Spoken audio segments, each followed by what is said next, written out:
Hi one and all. So in the previous class we were discussing about how we can able to act on controls. Specifically we learned how we can able to deal with the mouse and keyboard activities, right?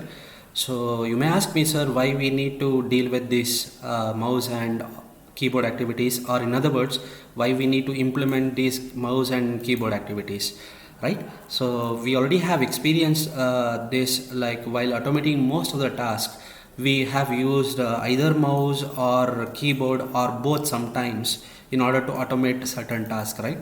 So this is the reason why we have to know about how to implement this mouse and keyboard activities. So bottom line is very simple. So for most of the automation task, or for automating most of the process, we may use the mouse activities or keyboard activities, or sometimes both the activities. Hence it is necessary for us to know about how to implement the mouse and keyboard activities, right? With this understanding we already have learned how to implement the mouse activities, right? So specifically we already have learned how to implement the mouse click activity, mouse double click activity, and handover activity of the mouse, right? And along with this we already have covered part of keyboard activities, right? Specifically we learned how to implement send hotkey keyboard activity, and we already have learned how to deal with the type into activity of the keyboard.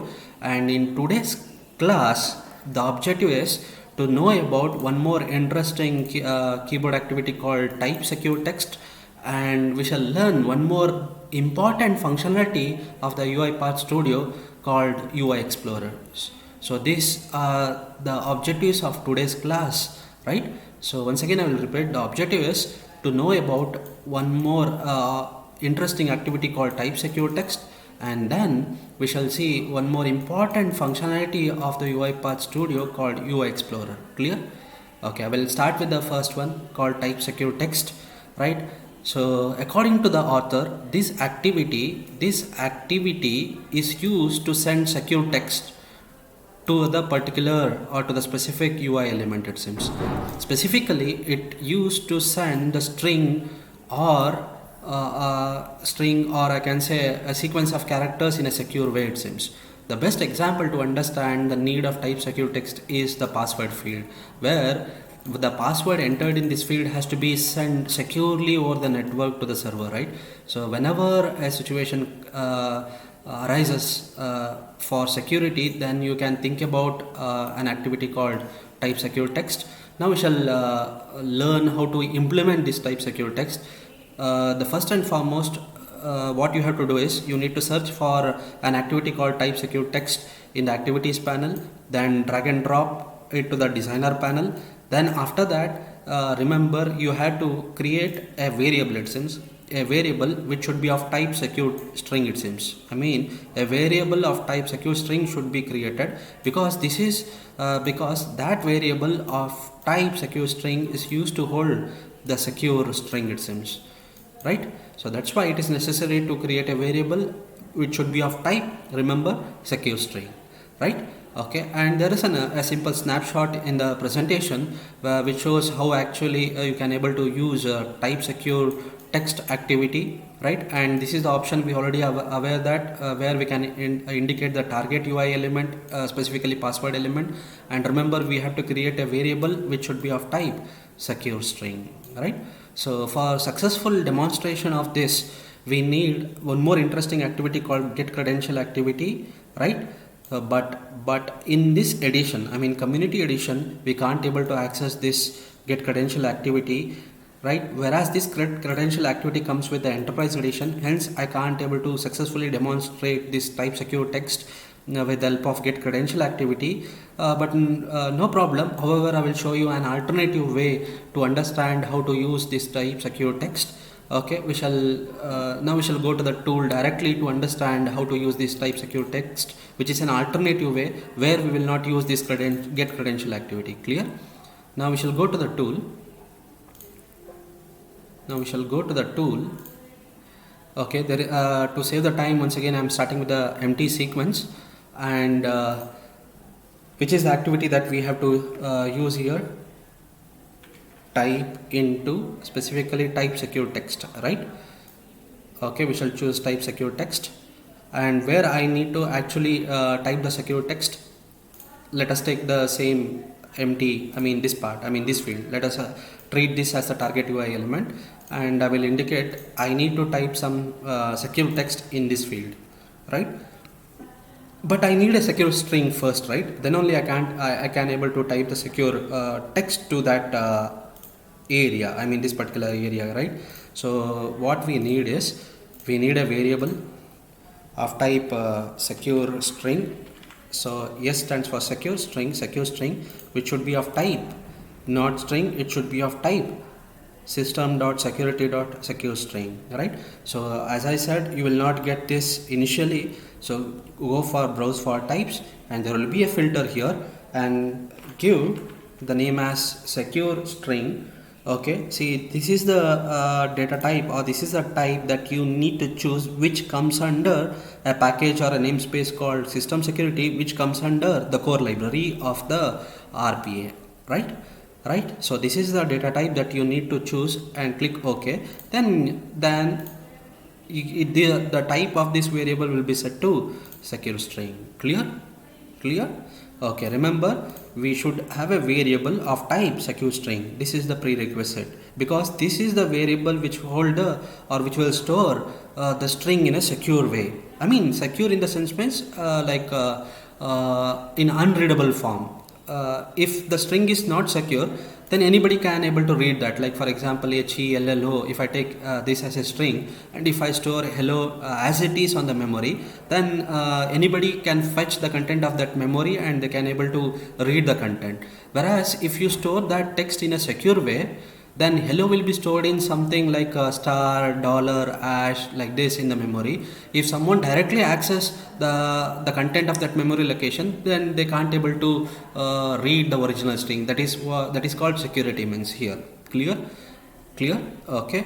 Then what we need an assignment activity, where I need to assign some secure string to a variable called S string, which stands for secure string. And directly I can't able to assign the string within double quote, because if I type a value for this within double quote, then this will be treated as a string, but here we need a secure string, remember. Clear? So hence, so which is the operator that we have to use in Java to create an object? New, right? Exactly. Even here we have an operator called new, which allows us to create a new instance of the class. Here I need to create an instance of the class which falls under this namespace, where assume that system is a root namespace of the RPA, right? So system, okay, system, like in Java it is similar to like packages. Namespace are similar to packages in Java. I hope you have learned Java, right? That's why I'm telling an example with respect to Java. System is like a package, root package. So system, under this, usually where a credential will come when you are dealing with the networking application, right? So again, treat this is a package, okay, which comes inside a package called system package, right? But here we will not use a package terminology, instead we will use a terminology called namespace, remember. But remember, namespace, once again I am repeating, are similar to packages in Java, okay? Under that package there is an class. Can you see here? There is an class called network credential. Okay, I need this class. Okay, and what is this? I'm using a constructor of a class called network credential, and that constructor will take two arguments. One is the username. Can you see here? One is the username and the other one is the password. Okay, another one is password. I will enter the username as the empty string. So string empty. Okay, I should not place that in a double quote.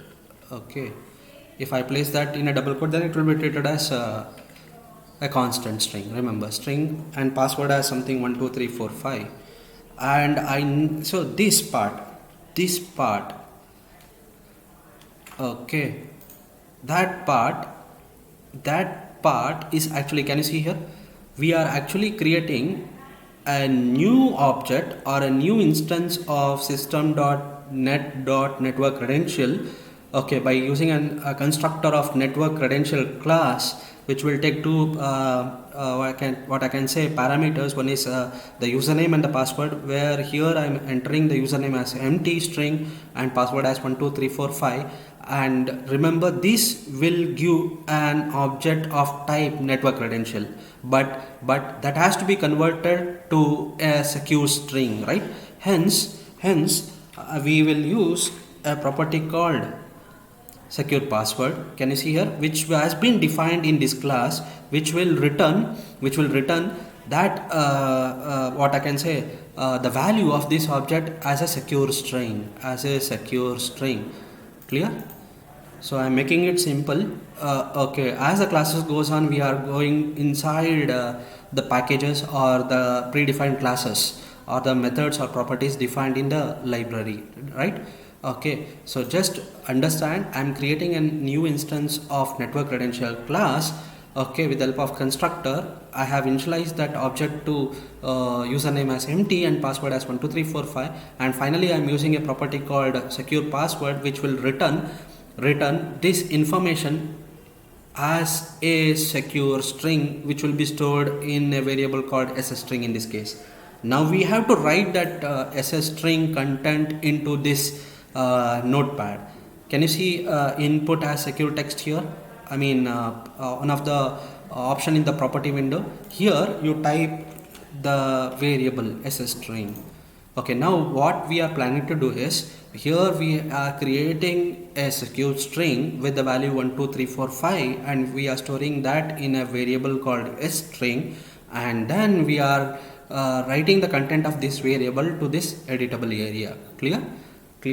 Okay, now we shall see whether it will work or not. So the execution has started. Yeah, it has written, right, 12345.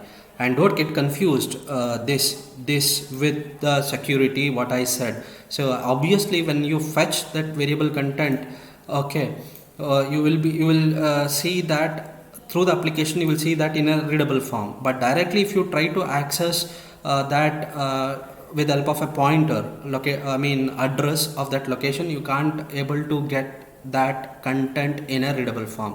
That is how it will provide the security. Clear? So this example demonstrates how to deal with a variable of type secure string, right? And then how to use an activity called type secure text. Clear with this? Okay, with this understanding, we shall move forward and we shall see how to work with an interesting functionality of UiPath Studio called UiExplorer, right? So there is an example here, so you can go through this steps, and you can understand or you can recall what I will say through this video with the help of this these slides. Clear? Okay, I won't read here. In order to save the time, directly I will jump into an demonstration where we shall understand about all this through that example. Clear? Okay. So before jumping into the demonstration, we shall see at a high level what is this UiExplorer means. Is a more advanced version of the selector, it seems. Okay, it is a tool that gives us the flexibility, it seems, to customize the selector, it seems. Clear? Okay, at a high level, what is UiExplorer? Basically a tool or one of the important functionality of the UiPath Studio, which helps RPA developers to customize the selectors, which is usually used to select the target UI element. Clear? Okay, I will clarify this with a simple demonstration. We shall take a scenario. Okay, I will take an empty sequence. Once again, I will take this empty sequence and I will delete all the variables for better understanding. Okay, empty sequence. And now let us understand the scenario. Let us assume that we have to type a content like hello like this, and then we have to save this in a notepad called name called test.txt. Okay, and we have to store that in a desktop. Okay, after this we have to write again hello to the same file. Can we able to do this? Shall we check this? Shall we try this? Okay, we shall try this. Okay, I will delete the file just now which I have said. There is no, okay, there is one more test file. Okay, there is no file called test here. Okay, now what we shall do, we shall use, in order to save the time, okay, let us take this is our target UI element, and what we have to do is, first we need to write hello once, and then we have to write hello again to the same file which has been saved as test.txt. Shall we do this? Okay, for this, okay, we shall split up our automation for better understanding to part. Let us say first part and second part. The first part is, what we have to do is, we have to write a message called or a string called hello here, and then we have to save this with a name called test. Okay, all files test.txt, right? And we have to store that in a desktop. Clear? This is the first part. Okay, now we shall do this. Okay, we shall automate this, and then we shall think about the second part, right? Okay, now, okay, this is our target UI element, and what we have to do is, okay, what we have to use in order to save the time, I'm going with automation record. Okay, I need to type here, okay, what I need to type, content called hello. Okay, then after that, what I have to do is, I have to click on file. Okay, then I have to click on save. Okay, then what I have to do is, okay, I will use resume. Okay, pause it, file, save, because I need this window, that's why I have paused. Okay, then after that, I need to type in this field, right? Okay, I should empty that star.txt, so empty the field and give the name as,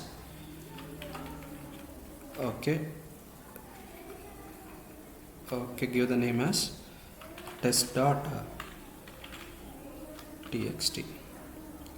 okay, then click on save. Okay, then we have to stop it here.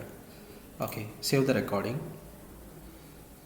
Okay, now we shall check whether it will do the job for us. Okay, first, and then so that we can able to move forward.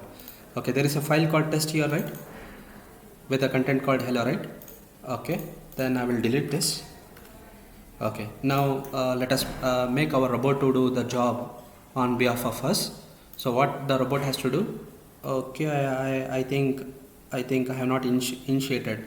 Okay, let me stop the debugging. Okay, what I was telling is, I have not specified the target UI element. So the target UI element is now ready. Now let us give the job to our robot. Yeah, hello. Okay, I think it has stopped the execution. Okay, now we shall see whether there is a file with test.txt with the content hello. Yeah, fine, it is there. Correct. Now the second part, interesting part, what I was telling initially is, after this I need to write again hello to the same file which I have written in the part 1, right? So after that, as usual, it should be saved, right? Okay, now how to do this? Shall we check this? Okay, for the timing I will click don't save. Okay, we have a file ready. This is the output of the part 1. Now what I need to do is, again I need to write hello here in front of this old content, okay, in the same window. Okay, now let us try this. Okay, after writing or after saving that, what I need to do is, we shall use type into. Okay, shall we use type into?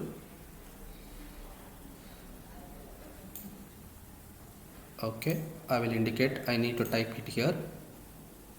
Okay, what content I need to type? I need to type again hello.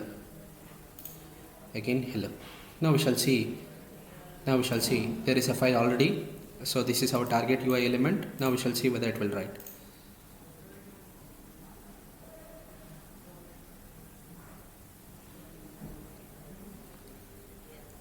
Now the robot is in under execution mode.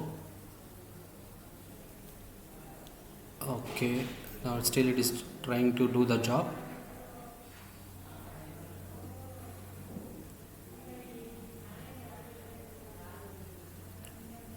Okay, still it is executing. Still it is executing because okay, fine. Okay, it this message helped me to explain very easily. See what it is telling, that untitled notepad could not find means now the robot can't able to find our target UI element, it seems. Target UI element, which is this. Why? Any idea? Any idea? Because see, the tool is giving a clue here. Clue here, untitled notepad. This is our, notepad, make it simple. Notepad is our target UI element, and initially it will be titled as untitled notepad, and obviously the robot will look for a notepad with the title untitled notepad, right? But after, once we have written hello content, and once we have saved the content in this file with the name test.txt, the untitled notepad title has been changed to, or will be changed to test-notepad. Means there is a notepad application with the title test notepad, but there is no notepad application with a title untitled notepad. Hence our robot has failed in order to carry out the task, right? So in this scenario, how actually we can able to solve this very easily, or how we will come to know that there is a problem with the title itself. Okay, now we shall check this with the help of an interesting tool called UiExplorer, where you can explore that tool or the functionality either here, or the best approach is this one. Can you see here? This is the notepad window that we are attaching, right? Correct now? So click it on this 3 horizontal line. Can you see an option called open in UiExplorer? Open in UiExplorer. See, this option actually use the same tool, okay, in order to launch information about the selector with respect to this window, target window. And see here that it has failed. Okay, and now I will explain you still lower below what is this. Actually this is a tagging language. Can you see here? And actually Windows application, the target element is an Windows application of type notepad, and which to which class it belongs to, notepad class, and the title is untitled notepad, right? But actually what should be the title? Okay, what should be the title, and why it is failing? Whether the title, there is a mistake in title attribute value. Actually this is an attribute, this is a value. Again CLS class is an attribute, this is a value. Again app is an attribute, this is a value. So usually that is what the benefit that you will get from the selector. Actually we call this as a selector. So using this information, actually the robot will use this information in order to select the target UI element. And hence I was telling that since here our robot was using this information to find the target UI element, hence there was no target UI element with this attribute values. Hence our the robot had failed in execution, right? So now we shall see which value has been changed and what we need to do to the change. That is the advantage of UiExplorer. Now once again we shall indicate our target element using the option here. Okay, indicate element. This is our element, right? Target UI element. Okay. Now see here. Compare this. Okay, compare this with the previous value that we were getting. See, same application is the notepad application, and class obviously of that application is notepad. Interesting. The title of this target UI element is test-notepad, but not untitled notepad, right? So this is how you will get an information about about the selector, and you can use that information in order to tune your previous selector, or in order to correct the wrong selector, so that you will not find any difficulty to specify the target element to the robot. And these are the other attributes. Can you see here? These are the other attributes. You can go through one by one whenever you are free, right? And actually the attributes that has been used in our scenario is app, class and title, and the other attributes we have not used is AES state, okay, which is represent or give information about the state of this what I can say element, UI element. Clear? Okay, then we shall save this, and now we shall see whether it will do the job in this case. Okay, now we shall make our robot to run. Yeah, now can you see that? Again if I run this, again it has to write hello content to the same file, right? Correct? Why it is still in the debug mode? Because actually after performing click on save, there was a window, have you remembered that, which was taking the file name, right, like test.txt and then save. But that is not necessary here, because the file is already been saved, right? That you can able to change that, right? But our main motto was once we write the content something like ABC or hello or any string to the untitled or the empty notepad, and after saving that, again we have to write something or a new text or the same text again back to the same window. That was our motto or aim, and hence we with the help of selector, UI selector or UiExplorer, we tune the selector, and by tuning the selector we achieved or we reached the goal, right?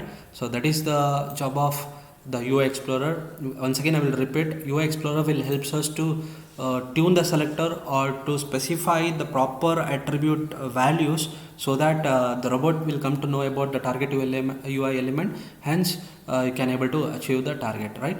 Okay, once again I will give a better explanation for UiExplorer. Okay, I will launch the UiExplorer tool here. Okay, UiExplorer tool from here. Okay, I think I did not click. Yeah, it has already launched. Okay, I will indicate which element I need to know about this particular. Okay, I think if it is confusing, I will resume it and I will take this window here. Okay, again I need to resume it. Okay, I need to store, sorry. Okay, I need to resume it. Okay, I need information about this target UI element, right? Okay, select this. See here, that is what I said. By either you can use this functionality, or the other way is, as I said, you can go to that 3 horizontal lines and you can choose an option called open in UiExplorer, so that you will get information. About okay, since I had launched that twice, it was that we had 2 windows. In order to avoid confusion, I have closed one window.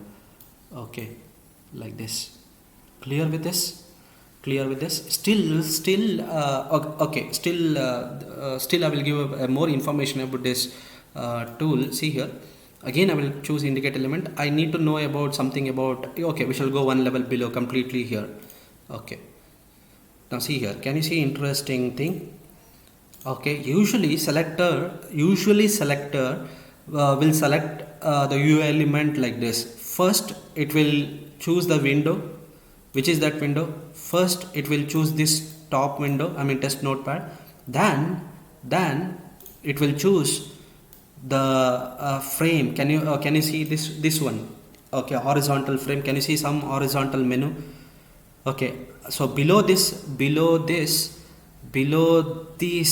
the top window, there is an horizontal frame or menu options like this. Can you see here? That has been represented under using this tag. And finally, this part, the white editable part, has been represented in the internal tag like this, which is actually a text editor. and the role of that editor is editable text. Clear? So this is how you need to go through as the classes goes on. This is very important for an RPA developer in order to choose, or in order to tune the selector in such a way that the robot will come to know about the specific target UI element. Clear with this?